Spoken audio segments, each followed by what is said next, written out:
Many of the prisoners here in Kilmainham jail back in the 18th and 19th centuries probably wouldn't have known what a noun was. They were mostly poor people who couldn't read and write. But instead of just locking them up and throwing away the key for relatively minor offences such as stealing an apple, the authorities here hired teachers and craftsmen to help educate and provide them with skills so that when they left jail, they could stay away from crime. In fact, the jail often made profit from the efforts of its prisoners. The population here then must have had a huge range of skills and different types of intelligence. Maybe Ian can tell us about these different abilities. Earlier, I told you that one of the world's greatest geniuses used his mind's eye to solve problems. Well, Albert Einstein was an incredibly intelligent man who revolutionised our understanding of the physical world. The technology we use today, like the mind-detecting equipment these soldiers are using, has been partly developed because people like Einstein thought in pictures and images more than in words. Obviously, few of us are geniuses like Einstein, but many of us are smart in ways that school tests don't measure. This makes sense when you look at the human brain. Different parts of the brain have different jobs to do.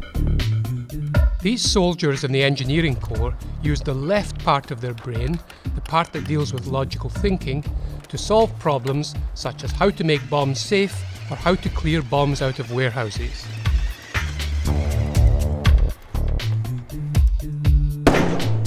The right side of the brain is where we tend to think about shapes and directions and non-verbal mechanical things.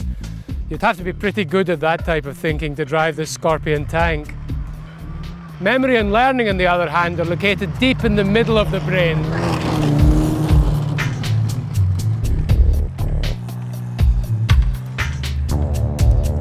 Now, school tends to focus on two of these brain areas, the left-sided language part and the middle memory region.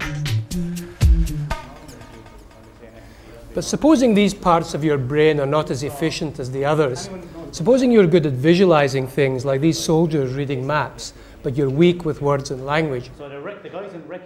Like this week's learner, Margaret, she found school too hard, and that may have been because it focused too much on the language and memory part of the brain. In cases like this, you can end up feeling that you are not smart, when in fact you might be very bright. Especially when the parts of the brain that are not normally assessed in school are put to work.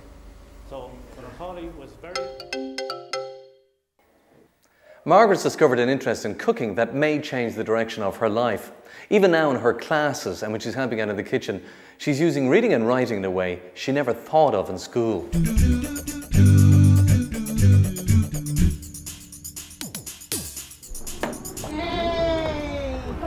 There'll be some days there when I first started above that, you know, Carmel or Joanne Lotmerson, they'd say, pass us the mixed herbs. I'd be looking for about 10 minutes, she'd have to come over herself to get them, like. But now, I can get them all. I know what they say now, like I can read them now. If I didn't go to the workshop, I wouldn't have dealt with food, you know, but now I know that that's what I want to do. And I'd like to become a chef in years to come. If not a chef, just working in a kitchen helping out or something. I'd like to do something like that anyway. Oh, walk through the bridge. When Rebecca first started school, I got Laws and Catherine to print out, you know, like little stories on the computer for me and words and stuff. So I do them with them, and the alphabet and all that. And the teacher gives them 3 books every week to read over, so I read them with her and stuff. Since I've gone back to the classes to learn how to read and write properly, I can work more with the lads at home. Last year, when Rebecca first started school, I was going to my sister to help Rebecca. Now I can do it myself. Easy now. I want my children's life to be different. I want them to know how to read from day one.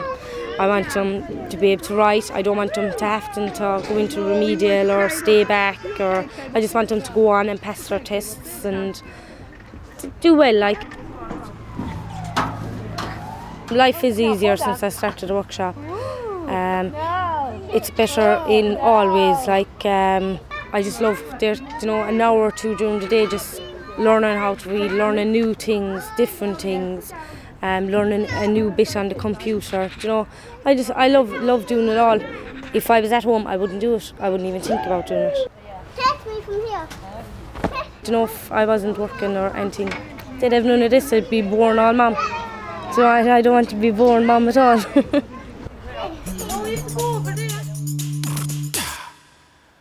Well, Margaret seems pretty determined that all the hard work she's put into improving her reading and writing skills will be put to good use with her children growing up. And if, like Margaret, you want to improve your literacy skills, all you have to do is get yourself a copy of the free Read Write Now workbook. Just call 1-800 20 20 65. It's a free phone number and the lines are open now. It has lots of information on everything you see in today's programme, like this next point on how to spell contractions. Margaret said earlier in the programme, "I'd like to become a chef." When you're speaking, you sometimes put two words together to make shortened forms. In Margaret's case, she put the two words I and would together to get I'd. Putting two words together is called a contraction. The word contraction means to come together or shorten. For example, we often say don't rather than do not, and it's rather than it is. You see contractions all the time when you're reading. In Margaret's story in the workbook, she says, "I could write away, it's just that I couldn't understand it." There are two contractions in this sentence: it's, which is the shortened way to write it is, and couldn't, which is short for could not. As you can see, all contractions use an apostrophe, which looks like this. The apostrophe represents a missing letter. So, for example, when you shorten it is to it's by putting the two words together and taking away an I, you must put an apostrophe where the I used to be. The same goes for shortening I am to I'm. He is to he's, and she is to she's. In all these examples, you add in the apostrophe where the letters have been dropped. You'll hear people using contractions in everyday speech, but if you're writing them, it's important to know where the apostrophe goes. Have you ever scratched your head trying to follow instructions for putting a piece of furniture together, for instance? Or maybe, like Margaret, you have an interest in cooking and are trying to follow a recipe. Well, I'm trying to figure out how to put this gun together, and it's pretty tough stuff. One way of helping your brain solve problems like this is to use mental pictures, the way Einstein used to do.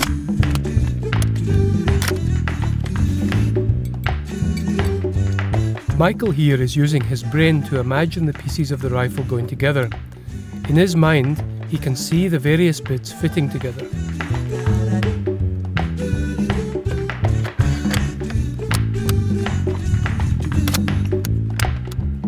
This is how you remember complicated instruction, but using mental imagery can also help you with your reading and writing.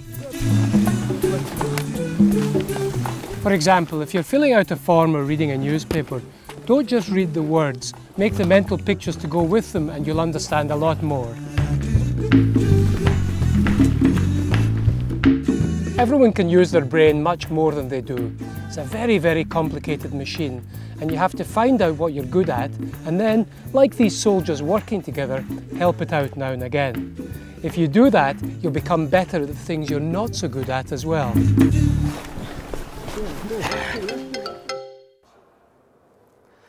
This week we've been looking at how inspiration for learning can come from all around us. It's in the home from our kids. It's in doing jobs we like, such as cooking, and from famous historical people like Pearse and MacDonagh.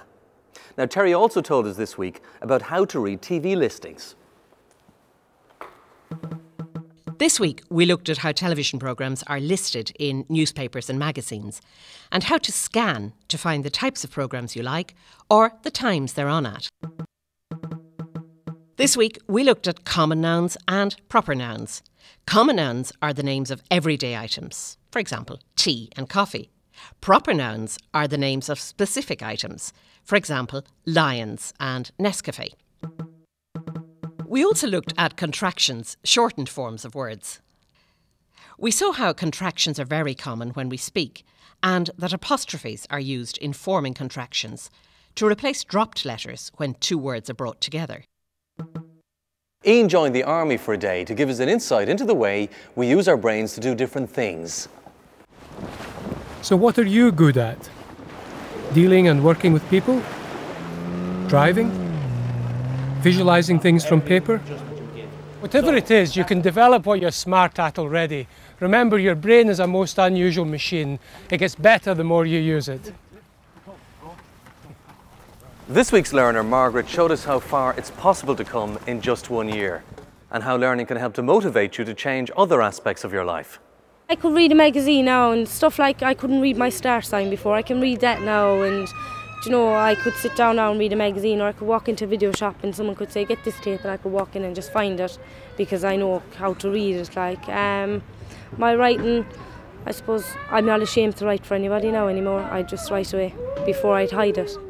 Don't forget, you can practice everything we've covered in today's programme if you get yourself a copy of the free Read Write Now workbook. All the information you require is in there on Chapter 5. Just call 1-800 20 20 65. Remember, it's a free phone number and the lines are open now.